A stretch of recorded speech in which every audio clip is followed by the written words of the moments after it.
¿Recuerdan a Denise? De ella hablamos en el segmento anterior. Su madre, Gloria López, nos compartió la historia de ella y su hija. Es un relato que no debe ser muy distinto al de muchas familias que batallan en medio de hospitales, diligencias, pocos recursos económicos y trabas de las EPS. Denise fue diagnosticada a los 14 años con una leucemia poco común. Desde pequeña presentó ciertos dolores de cabeza poco trascendentales. Lo que sí fue constante es un dolor de abdomen prolongado y fuerte, que no llamó la atención de los médicos, siendo esta molestia un síntoma de cáncer infantil. Gloria insistió en el centro médico donde solía acudir en Tuta, Boyacá, por una ecografía abdominal, la cual fue negada por los médicos, afirmando que es un procedimiento solo para embarazadas. El tiempo pasó, esos dolores no fueron estudiados y más adelante Denise Parada López tuvo que enfrentarse a esa triste y dolorosa enfermedad. Asunto que ha sido difícil de entender por Gloria al considerarse una mamá pendiente y cuidadosa de la salud de su hija desde pequeña. Yo no fui una mamá perezosa, yo no fui una mamá que me diera pereza llevarla al médico, yo no fui una mamá que siempre, que hay mamitas que dicen, ay, dejemos y después, no. Yo fui una mamá entregada a ella desde el principio. Si a mí me llamaban para el médico, íbamos al médico. Que no la descubrieron a tiempo, no sé el por qué. De pronto Dios nos tenía esa meta. Ese es un caso que nos muestra que aquí tenemos que intervenir todos. Desde la niñita cuando empieza con sus molestias, decirle a la mamá estar atenta de qué es lo que le está pasando realmente a su hija, acudir al médico. Hay médicos que definitivamente tienen ignorancia en el tema. Entonces, cuando no sucede eso, la insistencia de los papás es lo que hace que muchas veces se llegue al diagnóstico. Hay dificultades también a veces con los servicios de salud, entonces las autorizaciones, el niño es remitido a sitios donde no es un centro especializado. Entonces, este tipo de patologías tienen que ser tratados en centros donde se cuente con una infraestructura adecuada, con un personal médico entrenado, que haya todos los exámenes de laboratorio que se requieren para hacer el diagnóstico, porque antes hablábamos de leucemia. El diagnóstico de una leucemia no es solamente la clínica, ello implica una serie de exámenes, que es el examen de la médula ósea, que es donde se producen las células de la sangre, para decir uno, esa médula está infiltrada, ¿sí? Y si hablamos, por ejemplo, de un niño con una masa abdominal, como es el caso que me comentan. Como ya lo hemos señalado en este espacio, una problemática a la cual se ven expuestos los niños es el diagnóstico tardío. Cientos de niños con sus familias, como en el caso de Denise, deben sufrir las terribles consecuencias de la no detección temprana de su enfermedad. Van al médico una y otra vez, pero sus intentos parecen fallidos.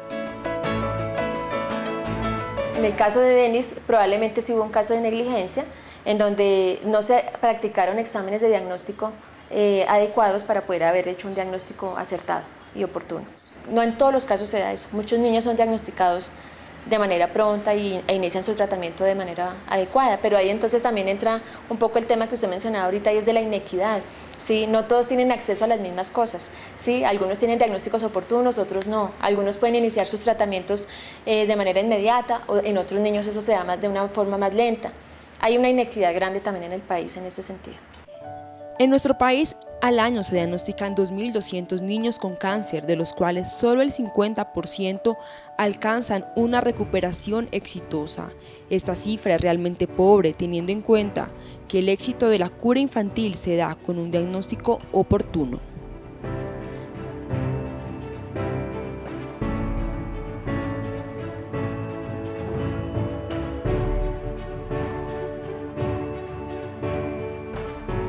En parte no se hacen diagnósticos oportunos porque el cáncer no siempre está en la mente de los médicos, ¿sí? Entonces, si no se sospecha que el niño puede tener cáncer, pues no se va a diagnosticar cáncer, porque el médico piensa en otras cosas antes de pensar en un cáncer. Eso es uno de los principales factores que hace que nosotros tengamos diagnósticos tardíos, porque vemos cómo muchos niños sus padres los llevan a urgencias una y otra vez, y a la semana vuelve porque sigue la fiebre, y a los 15 días vuelve, y a los 15 días vuelve, y resulta que no le han dado con el chiste, y lo que el niño tiene es una leucemia aguda, ¿sí? Pero como el médico no sospecha, digamos, ahí falta conocimiento también, falta mucha sensibilización hacia el cuerpo médico frente a la sintomatología, frente a los signos de alarma, y hacia la importancia de hacer un diagnóstico oportuno. Para lograr un diagnóstico oportuno, debe haber un trabajo en equipo por parte del médico y padre de familia. Juntos deben prestar atención a los síntomas que el menor manifieste. Los signos y síntomas del cáncer es importante que los tengan grabados. Ustedes como mamás todos los días miran a sus hijos y si ustedes le llegan a notar alguna cosa rara, por ejemplo, que el niño cambia de comportamiento o que el niño tuerce los ojitos o que el niño lo ven pálido, muy dormido o que tiene bolitas en el cuello o le notan la barriguita muy inflamada, punticos rojos en la piel o que al cepillarse sangre con facilidad, todos esos son signos de alarma que deben hacer que ustedes vayan a su pediatra y si no quedan tranquilas, consulten nuevamente las veces que sea necesario hasta que ustedes puedan ver que su hijo realmente vuelve a su estado normal. El cáncer es una enfermedad muy rara, solamente el 2% se habla de cáncer infantil, entonces la posibilidad que un niño tenga cáncer es muy remota. ¿Por qué se produce el cáncer? Realmente todos los estudios que han hecho y no tenemos una conclusión. Se habla de factores predisponentes o factores asociados. Pero, por ejemplo, en el adulto hablamos que el cigarrillo es un factor, y entonces en los niños pues ellos no fuman, aunque los adolescentes hoy en día ya están tratando de hacer lo mismo de los adultos, pero en realidad no se sabe cuál es la causa. De todos los factores que se habla, de pronto la parte genética es la que más importancia tiene. Por ejemplo, estábamos hablando de si hay un gemelo, ¿sí? Y este niño tiene un síndrome de Down, ¿sí? Los mongolitos. Ese niño tiene otros hermanos posibilidades de desarrollar cáncer, y el mismo niño con síndrome de Down. El hecho de que él tenga esta alteración genética tiene predisposición a desarrollar un tipo de leucemia, ¿sí? Que en este caso sería más una leucemia mieloide aguda. En adultos, la mayoría de los cánceres se desarrolla por hábitos de vida inadecuados. En los niños las razones son otras. Por esto, desde la infancia se debe promover un estilo de vida moderado, temperante y sano. Lo que sí es necesario es que cambiemos el estilo de vida. Los hábitos son muy importantes porque se come muy mal, evitamos respirar, eso es una respiración superficial lo que hoy en día hacemos, preferimos tomar una gaseosa a tomar agua pura, hay una cantidad de cosas, la exposición al sol, hoy en día si uno quiere hacer ejercicio en lugar de irse a caminar, se va a un gimnasio, entonces es muy importante todas las cosas naturales que tenemos y que todavía disponemos de ellas y que podíamos aprovecharlas. Entonces una buena alimentación, el descanso, todos son factores muy importantes en el estilo de vida que van a influir en la salud en general. Dennis estuvo un tiempo en la UCI del Instituto Nacional de Cancerología. Ella pudo ver la mano de Dios en los momentos más críticos de su enfermedad. Su madre hoy agradece a Dios porque hasta el momento la ha conservado la vida. Créame que lo de esa niña fue un milagro. Nosotros cada día que pasaba veíamos ese pulmón blanco y entre más días más blanco, hasta que un buen día llegó y vimos las radiografías y la sorpresa total fue que el pulmón cogió color que es así, pero fue un milagro, mamita. Ella me decía ayer, fue un milagro, mamá, porque es que nosotros cada día que pasaba el pulmón era blanco. Y cuando nos acordamos de un momento a otro cogió el color del pulmón que era. Y créame que esta niña no tiene flemas, no tiene nada. El jueves duró con oxígeno y el viernes. Ya el sábado le quitaron la cánula porque ya no la necesitaba. Y ha estado respondiendo bien al oxígeno. Milagros y esperanzas como estas pueden renacer aún más cuando se tiene la conciencia que el cáncer es curable. Queremos por medio de este programa resaltar esto. El cáncer es curable siempre y cuando haya pronósticos oportunos y tratamientos adecuados. El cáncer en los niños se puede curar, esa es una realidad y es una verdad que muchas personas desconocen. Sí, de ahí la importancia de hacer campañas como la que adelanta el OIC para sensibilizar al público en general y hablarle de que el cáncer en los niños sí se puede curar a diferencia de lo que muchas personas creen. En especial las leucemias agudas en los niños son una enfermedad con una alta probabilidad de cura. Siempre y cuando haya un diagnóstico oportuno, se inicie un tratamiento de manera rápida, se haga un tratamiento sin interrupciones, ¿sí? Y completo, es decir, tratamientos a medias no sirven. Gloria es una mujer que ha decidido estar al tanto de la enfermedad de su hija. No cuenta con mucho dinero, pero su confianza está puesta en Dios y en medio de su lucha agradece a Dios y al Instituto Nacional de Cancerología. Gracias, Dios mío, por la enfermedad de mi niña. Porque si no hubiera sido por la enfermedad de mi niña, yo no conozco todas estas maravillas que hay en este hospital. Hay maravillas enormes. Lo apoyan sin conocerte. las enfermeras entregan todo de ellas, todo, sin negar nada. He conocido tanta gente que yo al llegar aquí dije estoy sola. Créame que usted dirá que soy una mentirosa porque ya tengo más de 50 amigos. Más de 50 amigos, gente que no conozco, gente que me han hecho llegar donaciones, gente que me han hecho llegar muchas cosas. Como por ejemplo hoy. Antes de lo de hoy me llegó qué pañitos, qué pañales, qué necesitas, que nosotros le vamos a colaborar con esto. No es mucho, pero tome, no estoy sola. Entonces yo creo que mi mejor experiencia es que yo me la entregué total al Señor. Yo le dije, porque a mí me han dicho de institutos, que dejé a la niña en un instituto, que ahí la van a cuidar y todo. Pero yo me dije, así tenga que yo pedir limosna, la enfermedad de mi niña la cuido yo. Y aquí estoy. Ya son 3 meses que no he tenido trabajo, no he tenido nada. Me acaban de solucionar algo maravilloso. Maravilloso, maravilloso que fue, en mi casa no hay luz. Me quitaron la luz. No pagué el mes pasado cuando vine para acá y ahorita llegaron, la cortaron porque llegó el siguiente recibo, la cortaron la luz. Pero me acaban de solucionar eso, entonces es una maravilla muy grande. Y sé que Dios no me ha abandonado. Yo sé que Él está conmigo. Como toda madre, Gloria tiene sueños para su hija. La esperanza de un futuro mejor la sostiene. Ella desea que Denny salga de su enfermedad y se convierta en la mujer que siempre ha querido. Mi esperanza verla otra vez caminando, verla estudiando, que llegue a ser una niña como lo ha querido, una médico obstetricia, que es las que se llaman, que ella dice que va a sacar bebés. Eso se llama una doctora obstetricia, que es lo que a ella le encanta. Ya hizo un curso de farmacología de primeros auxilios. Ella ya sabe canalizar, ella ya sabe colocar inyecciones, sabe de primeros auxilios. La vida con salud es un regalo de Dios. ¿Qué hacemos por ella? ¿La valoramos realmente o creemos que es natural que podamos caminar, hablar, escuchar, ver? Esto no es natural, es un don de Dios. Valore su salud, cuídela y agradezca a Dios porque ha sido bueno con usted y con su familia. Si usted es de los que está pasando por un caso similar al de Denis, donde lucha día a día por recuperar su salud, queremos decirle que no está solo. Dios está a su lado.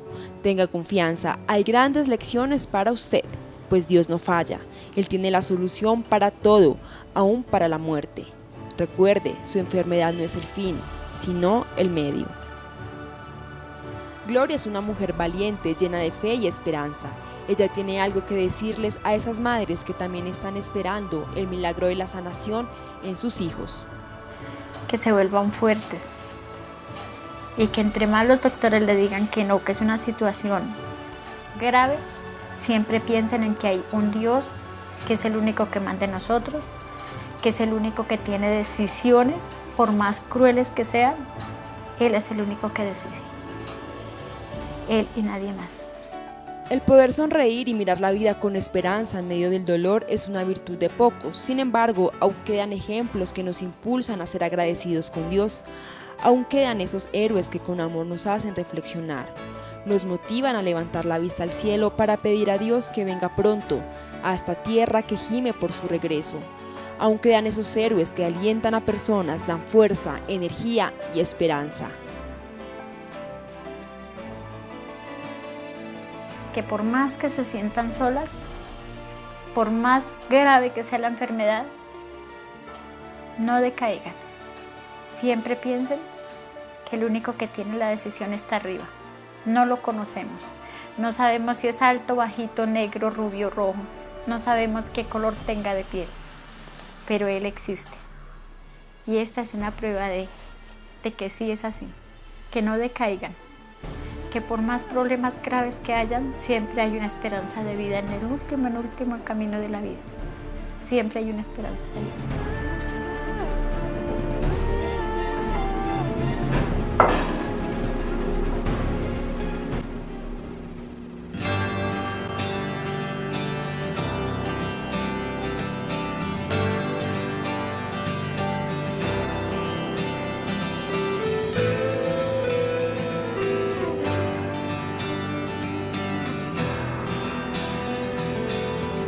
Y después de esta nota queremos saludar a Gloria y a Denis. Y es que es muy alentador escuchar a esta madre que a pesar de todo aún conserva su fortaleza.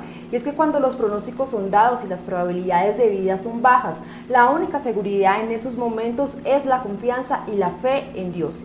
Investigando este tema nos encontramos con muchas historias de vida, con personas que han visto esta enfermedad como la oportunidad de ver el mundo diferente. Nos dimos cuenta que Dios sigue obrando y que los milagros son una realidad.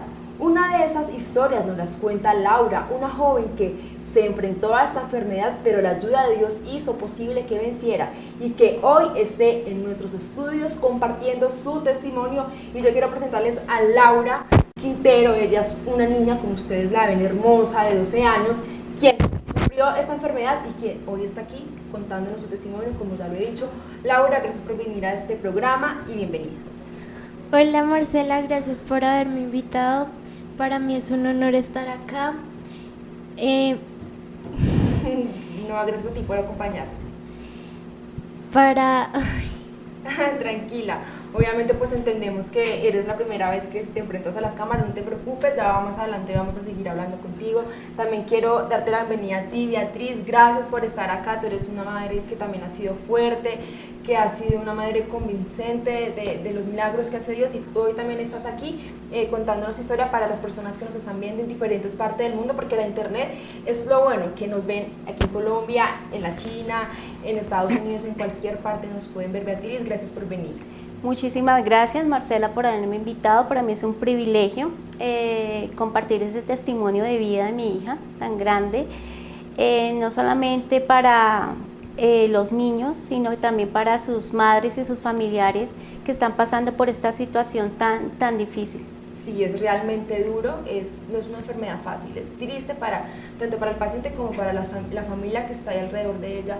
Beatriz, yo quisiera que cuando vemos a Laura quizás no pensamos que una vez ella estuvo en quimioterapia, que una vez perdió su cabello, que una vez estuvo, de pronto se tuvo que abstener de salir, de jugar, de estudiar. Uno la ve, uno no cree de pronto que sucedió eso.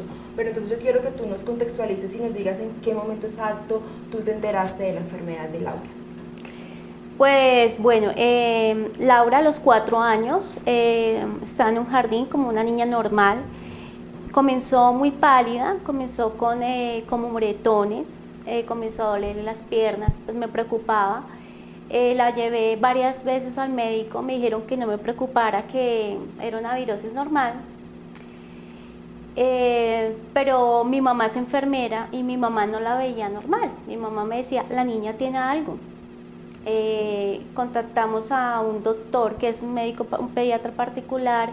Él en ese momento pues nos dijo que no la veía bien, que fuera muy enfática en la clínica y que repitiera mucho que no la veía bien, entonces que necesitaba que la revisaran, que le tomaran exámenes. Es que eso es bien importante lo que estás diciendo, Beatriz, porque uno de lo que hablamos en el programa de hoy, en el de hace 15 días, es que una de las consecuencias por las cuales muchos niños en Colombia mueren es porque no se diagnostica a tiempo, y quizás la diferencia la hace eso, la insistencia de la madre, como también le decía la oncóloga que estuvimos viendo, la insistencia de la madre al saber que si su hijo está enfermo, pues no se quede ahí, insista, y eso le queremos decir a todas las madres que ven este programa. Si su hijo, como tú lo dices, presenta moretones, le duele mucho el estómago, tiene mucha fiebre, no está bien, hay algo que está fallando, Beatriz. Claro que sí, hay que insistir, sí, por todas, buscar todas las alternativas posibles hasta obtener el resultado que deseamos.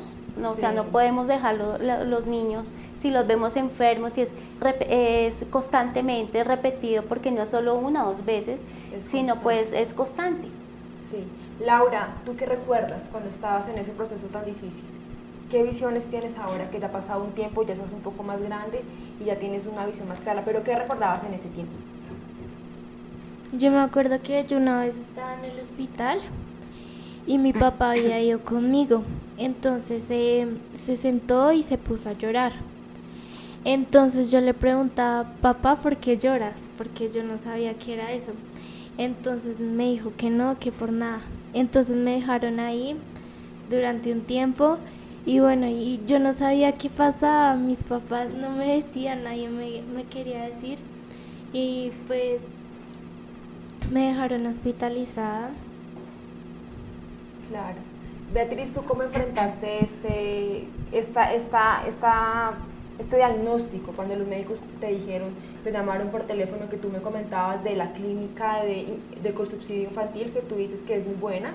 Sí. ¿Cómo fue tu reacción al saber que mi hija de 4 años está enferma de cáncer? Pues es una situación muy dura porque pues me dijeron por teléfono que tenía que irme urgente porque parecía que mi hija tenía una leucemia. Sí.